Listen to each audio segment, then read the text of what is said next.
Figma is great for so many things. I use it for wireframing. I use it for website design. It's great for app development or app design. Another thing I love about Figma is just like the ability for developers to have access to everything. So, if dev mode is enabled, you kind of have this view of all of the technical details you might need about the HTML, CSS for different components. You see all this stuff real quick? Yeah.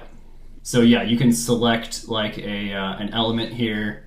It'll tell you like the padding of that element on the page. It'll show you the border, radius, the margins, flexbox stuff, background colors, filters, anything that's like basically anything that's like the building blocks of that component. Mm-hmm.